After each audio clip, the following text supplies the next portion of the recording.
기대해. 나에게 주신 하루를 때론 피곤하고 일어나기 싫고 널 깨우는 알람 소리에 짜증도 나겠지만. 안녕하세요. 오늘도 부른 말씀 권순민 목사입니다. 쉬지 않고 나를 지키셨네. 오늘을 나에게 주셨네. 새 말씀 안에 주가 주신 사랑과 은혜와 능력. 오늘 우리에게 주신 하나님 말씀은 이사야서 45장 8절과 9절 말씀입니다. 하늘이여 위로부터 공의를 뿌리며 구름이여 의를 부을지어다. 땅이여 열려서 구원을 싹트게 하고 공의도 함께 움돋게 할지어다. 나 여호와가 이 일을 창조하였느니라. 질그릇 한 조각 중 한 조각 같은 자가 자기를 지으신 이와 더불어 다툴진대 화 있을진저 지늘기 토기 장이에게 너는 무엇을 만드느냐 또는 내가 만든 것이 그는 손이 없다 말할 수 있겠느냐. 아멘. 오늘 설교 제목은 창조주 하나님을 믿는 믿음입니다. 모든 사물은 그 쓰임에 맞는 목적을 가지고 있습니다. 그리고 그 존재의 목적을 규정하는 것은 그 사물에 있지 않고 그것을 창조하고 만든 사람이 정하게 됩니다. 의자는 앉기 위해 만들어졌으며 선풍기는 바람을 일으키기 위해 만들어졌습니다. 펜은 글을 쓰기 위해 만들어졌고 컵은 물을 담기 위해 만들어졌습니다. 이처럼 모든 사물은 자신의 쓰임을 다하고 또 그 목적에서 벗어나는 법이 결코 없습니다. 그런데 이 세상에서 유일하게 자신이 만들어진 목적과 쓰임에서 벗어난 존재가 있습니다. 그는 바로 사람입니다. 사람은 세상의 근원과 비밀을 다 깨우치지도 못했으면서 진화론이라는 이 종교적인 망상이 지나지 않은 추론에 근거해서 자신들이 우연히 발생한 산물이라고 주장합니다. 이런 주장이 악한 이유는 사람이 하나님께서 창조한 피조물이 아닌 독립적인 주체라는 잘못된 믿음에 근거하기 때문입니다. 만약 사람이 하나님의 피조물이라면 필연적으로 하나님의 뜻에 순종해야만 하는데 그것은 하나님을 대적하려는 이 죄인의 본성에 어울리지 않기 때문에 이 사람은 끝까지 자신을 하나님에 의해 피조된 존재가 아니라고 주장하는 것입니다. 하지만 성경을 보면, 특히 이사야서를 보면 사람이 창조된 목적을 굉장히 강조합니다. 제가 이사야서 43장 21절을 한번 읽어드리겠습니다.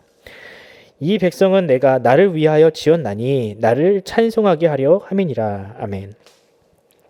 그뿐입니까? 성경은 아예 첫 구절부터 창세기 1장 1절부터 이것을 선언합니다. 태초에 하나님이 천지, 즉 모든 것을 창조하셨느니라. 아멘. 천지 만물은 다 하나님의 창조된 피조물이고 사람도 그 창조의 산물 중 하나라는 사실을 고백하지 않고 믿지 않고는 이후로 나오는 성경의 그 어떠한 말씀도 받아들일 수 없도록 성경은 구성하고 있는 것입니다. 우리가 학습이나 세례를 받을 때 가장 먼저 첫 번째로 던지는 질문이 이것으로 시작하는 것은 굉장히 의미가 있습니다. 사람의 제일 되는 목적은 무엇인가? 우리는 답하죠. 하나님을 기뻐하는 것과 또 영원토록 그분을 즐거워하는 것. 다시 말하면 하나님을 위한 삶을 살고 또 하나님께 순종하는 것을 삶의 목적으로 두는 것이야말로 바로 우리가 지음받은 목적을 아는 것입니다. 오늘 본문은 이 진리를 다시 한번 거듭 강조합니다. 이 말씀을 통해 우리를 지으신 하나님의 목적은 무엇이며 또 우리가 지켜야 할 참 신자의 길은 무엇인지 함께 고민하는 시간을 가져보겠습니다.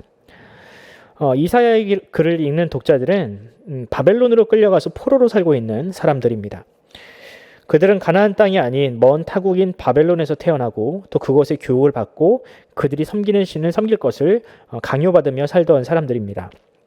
그래서 그들은 태어날 때부터 바벨론의 신 마르둑이 참신이며 여호와 하나님은 마르둑에 의해 패배한 열등한 신이라는 그런 교육을 받으며 자랐습니다. 마치 우리의 자녀들이 세상은 하나님의 창조의 산물이 아닌 빅뱅과 혹은 우연히 만들어낸 산물이며 창조론은 어리석은 사람들이나 믿는 미신과 같다고 교육받는 것처럼 그들도 그런 환경에서 평생을 살아왔습니다. 그런 자들이 하나님을 믿고 하나님의 말씀을 듣고 그들이 그것을 믿기 위해서 가장 먼저 필요한 내용이 있다면, 교육이 있다면 그것은 무엇이겠습니까? 바로 하나님이 창조주이시며 마르둑이 아닌 여호와만이 참 하나님이심을 가르치는 것, 그것을 믿게 하는 것입니다. 오늘 본문도 이것을 매우 강조합니다. 8절을 한번 읽어볼까요? 8절입니다. 하늘이여 위로부터 공의를 뿌리며 구름이여 의를 부을지어다. 땅이여 열려서 구원을 싹트게 하고 공의도 함께 움돋게 할지어다. 나 여호와가 이 일을 위하여 창조하였느니라. 아멘. 그렇습니다. 하나님은 가장 높은 하늘과 구름 또 가장 낮은 땅에 이르기까지 모든 피조물을 창조하신 분입니다. 그렇다면 하나님은 이 세상을 왜 창조하셨을까? 오늘 본문에 의하면 바로 하나님의 구원과 공의를 이루시기 위함이라고 합니다. 사람도 마찬가지겠죠. 사람도 그 목적에서 결코 자유로울 수 없습니다. 오히려 사람은 하나님의 형상이라는 이 선물을 받은 존재이기 때문에 더욱더 하나님의 창조 목적인 이 공의 또 구원 이것을 이루는 것을 위해서 자신의 온 인생을 쏟아 부어야 합니다. 그러나 이스라엘 백성들은 어땠습니까? 그 목적에 부합한 삶을 살지 못했습니다. 하나님은 그런 그들을 끝까지 기다리시고 인내하셨지만 그들은 끝까지 하나님의 은혜를 거부하며 자신의 정욕, 마치 자신이 하나님 앞에 창조되지 피조된 존재가 아닌 것처럼 자신의 정욕과 욕심대로 사는 삶을 포기하지 않았습니다. 왜 우리가 하나님의 뜻대로 살아야 하냐며 왜 우리에게 이 율법과 제사라는 귀찮은 제도를 만드셔서 내 맘대로 살지 못하게 하냐며 하나님께 반항했습니다.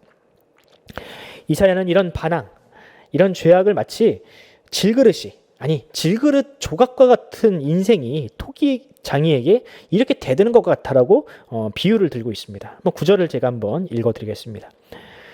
질그릇 조각 중 한 조각 같은 자가 자기를 지으신 이와 더불어 다툴진대 화 있을진저 짓늘기 토기장이에게 너는 무엇을 만드느냐 또는 내가 만드는 것이 그는 손이 없다 말할 수 있겠느냐. 아멘. 질그릇은 토기장이에게 나를 왜 만들었냐고 항의할 자격이 없습니다. 나를 왜 이렇게 만들었냐고 나를 왜 이런 쓰임으로 사용하냐고 항의할 자격이 없습니다. 토기장이는 그릇이 마음에 들지 않으면 얼마든지 깨트릴 자격도 있습니다. 사람도 마찬가지입니다. 하나님의 존재 목적에서 어긋난 죄를 지으면 마치 질그릇과 같이 하나님도 얼마든지 그들을 깨트리시고 진멸하실 수 있으십니다. 그러나 우리 하나님은 어떠신가요? 우리 하나님은 그렇게 우리를 대하지 않으십니다. 그저 질그릇에 불과한 우리인데 하나님의 존재를 부정하며 자신이 하나님처럼 독립된 주체라고 주장하는 그런 질그릇과 같은 인생을 하나님은 포기하지 않으셨다는 겁니다. 하나님은 범죄한 이스라엘을 다시 구원하셔서 그들이 하나님의 백성이 되게 하셨고 또 여전히 하나님을 떠나려 발버둥 치던 사람들을 위해서 하나님은 독생자를 보내심으로 그 사랑을 알게 하셨습니다. 다시 말씀드리지만 질그릇도 아닌 깨어진 질그릇 조각에 불과한 우리들을 하나님은 사랑하셨다라는 겁니다. 그리고 어떻게 하셨습니까? 하나님은 이제 그것을 우리로 하여금 믿게 하셨습니다.